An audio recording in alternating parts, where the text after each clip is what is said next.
ہے تلاوت حسین سے اور اے مومنو نماز سے غافل ذرا نہ ہو اور اے مومنو نماز سے غافل ذرا نہ ہو ماتم کرے گا ورنہ شکایت حسین سے ماتم کرے گا ورنہ شکایت حسین سے دونوں جہاں کی مانگتا نعمت حسین سے کم ظرف مانگتا رہا بیت حسین سے درود پڑھیں محمد والے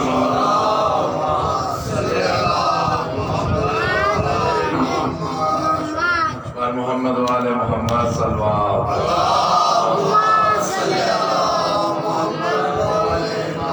یقیناً تمام چھوٹے سے بڑے تک جتنے بھی صلوات و سلام پڑھنے والے ہیں اللہ تعالیٰ مولا کی بارگاہ میں یہ حاضری ان کی قبول فرمائے اور جن بزرگانوں نے ہمارے بڑوں نے یہ ماتم صف عزا بچھائی ان سب کو اللہ پاک جنت میں اعلیٰ مقام عطا فرمائے۔ برادران جیسے میں نے آگے بتایا کل یہ مجلس جو ہے وہ ٹھیک 2 بجے کے قریب شروع کر لیں گے اور 3:30 تک یہ مجلس جو ہے وہ چلے گی کیونکہ جلوس عزا جو ہے وہ برآمد ہوں گے، اس میں بھی شرکت کرنی ہے اور جتنے صلوات و سلام خاص طور پہ پڑھنے آئے ہیں وہ سب سے گزارش ہے کہ وہ ٹائم کی پابندی کر کے وہ تشریف لائیں تاکہ مجلس جو ہے اپنے ٹائم پہ شروع کی جا سکے۔ تو میں اپنے ماموں عباس حیدر صاحب سے گزارش کروں گا کہ وہ بھی ہیں وہ چند اشعار جو ہے مولا کی بارگاہ میں پیش کریں، اس کے بعد قبلہ صاحب بر محمد والے محمد صلی اللہ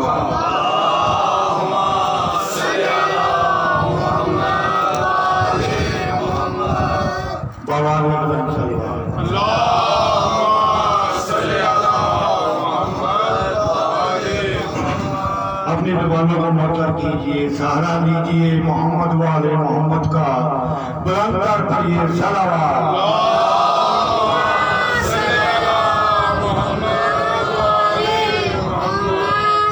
علماء کی موجودگی میں ان کی اجازت سے ان کا بھی وقت آج کل بہت اہم ہے تو چند اشعار حاضری کے لیے۔ جانے کربلا تو نے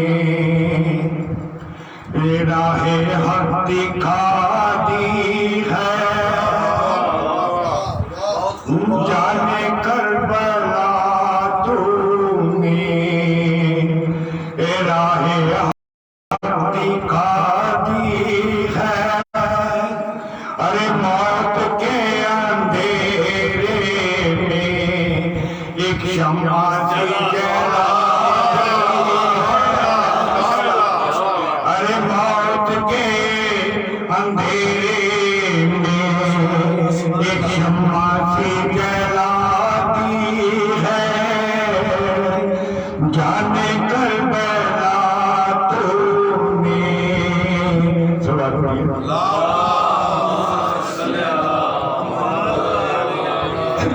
ارے کیوں حسین کے غم سے روکتے ہو دنیا کو، کیوں حسین کے غم سے روکتے ہو دنیا کو، روکتے ہو دنیا کو، تم نے زمانے سے ارے رسم غم اٹھا دی، ارے